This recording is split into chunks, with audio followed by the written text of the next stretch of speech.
We spend so much time expressing our love. Who wouldn't just look at that beautiful mutt? But our affection does not translate naturally into doggy language. Forget hugs and kisses. Well, at least for the next 8 minutes. We'll give you other 9 little things that speak even more directly to your dog's heart. Some of these might surprise you, but trust us, your dog will appreciate every moment. Let's get into it. Get to really know your dog. Dogs can be, and often are, just as complex as people.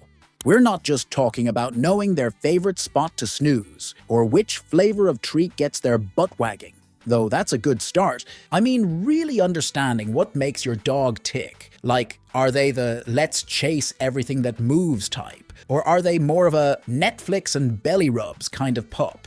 Every dog has their own quirks and, yes, even pet peeves, like that one toy they won't touch. Or maybe they like their blanket rolled up that way, thank you very much. These are the things that make your dog your dog. Once you've figured out their doggy love language, you'll be the best human in their eyes. What says I love you more than knowing exactly where their secret itchy spot is? Be boring. Surprise, surprise. When your dog knows what's coming next, whether it's their morning walk, mealtime, or that pre-bed belly rub, it gives them a sense of security. And in dog language, security equals love. For example, if your dog is used to eating at 6 p.m. sharp, you better believe they're keeping track of that time. Oh yeah, you might even find them giving you the look if you dare to be late. Sticking to their walk schedule? That's basically a love note. They know that at 7 a.m., it's time to hit the pavement, sniff some grass, and maybe bark at the neighbor's cat. It's easy to think dogs are just happy-go-lucky, but they really rely on those daily patterns to feel cared for. Nothing says, I love you to a dog more than knowing they can trust you to keep life running like clockwork. Learn to love the great outdoors. Specifically, grass.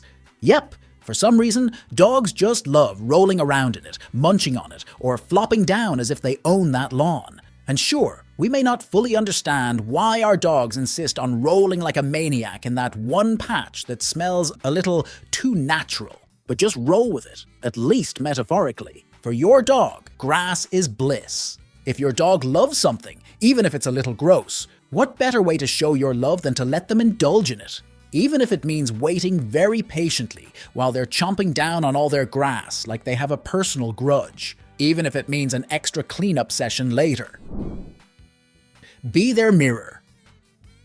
Let's say your dog flops down on the floor for a nap. Instead of getting up and doing something else, why not grab a book and hang out nearby? You don't have to constantly interact with your dog to show love. Just being in their presence creates a shared experience. And trust me, your dog gets it.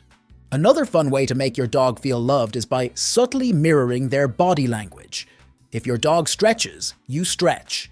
It might sound a little silly, but dogs are very sensitive to the actions of their humans. And hey, this doesn't mean you need to start rolling on the ground every time they do. Though, who's judging? Don't keep your dog to yourself. Sure, you're their number one and they know it, but dogs are social creatures. They love meeting new people, playing with other dogs, and getting all the attention they can. Whether it's a friendly neighbor or a fellow dog at the park, those interactions give your pup the chance to expand their circle, feel more confident, and less anxious in unfamiliar situations. In these moments, you're letting your dog connect to the world beyond just you. And really, isn't that the ultimate sign of love?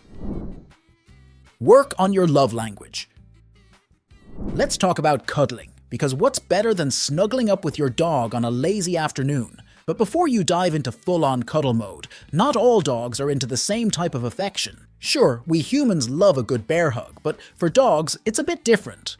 While some pups have no qualms about sitting down on your lap, especially our big boys, Great Danes, large bully breeds, retrievers, seem to conveniently forget the sheer hefty weight of their butts, especially if food is involved. Other pooches prefer a little personal space. So how do you cuddle in a way that your independent dog will actually enjoy? If they lean into you, relax in your lap, or nudge you for more pets, you're doing it right. But if they turn their head away from you ever so slightly, or very casually, crawl away a bit whenever they're not being gripped. Do give them some space. They'll appreciate the snuggles more when they are on their doggy terms. It's the ability to respect someone's aloofness or stubbornness that will tell your dog once and for all, "I really get you."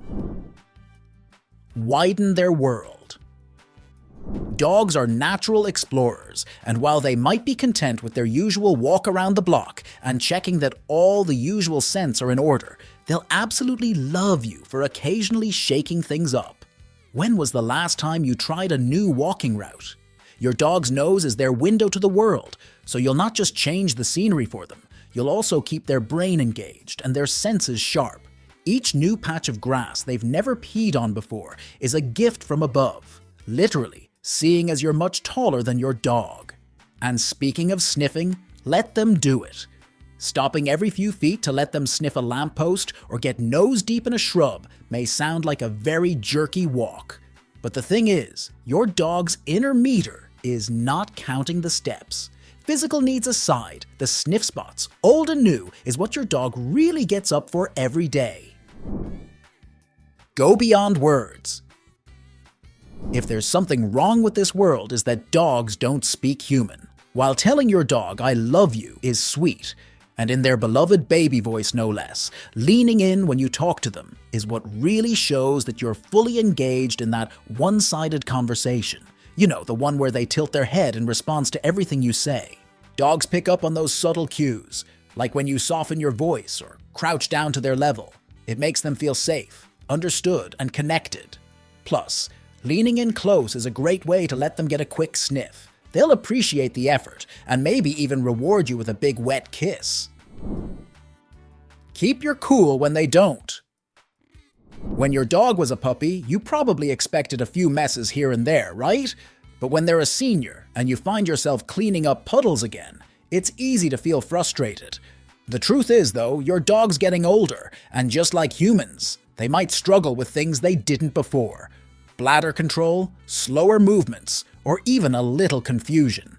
Instead of getting mad or raising your voice, take a deep breath and remember all those years of loyalty, tail wags, and unconditional love they've given you. They're not trying to make a mess. It's just part of aging. Maybe your dog needs a few more bathroom breaks or some extra TLC, but that's okay. After all, love is about being there in the good times and the messy times. And who knows? Maybe one day they'll repay the favor by sticking by you when you're having a bad day or spill something yourself. What if your pup doesn't want to play? Or maybe they have never been that playful in the first place. Why does your dog act like they are too tired for tennis balls, too sophisticated for squeaky toys, too cool for Kongs? There are in fact 7 reasons, from innocent to dangerous, for why your dog might decide to stop playing with you.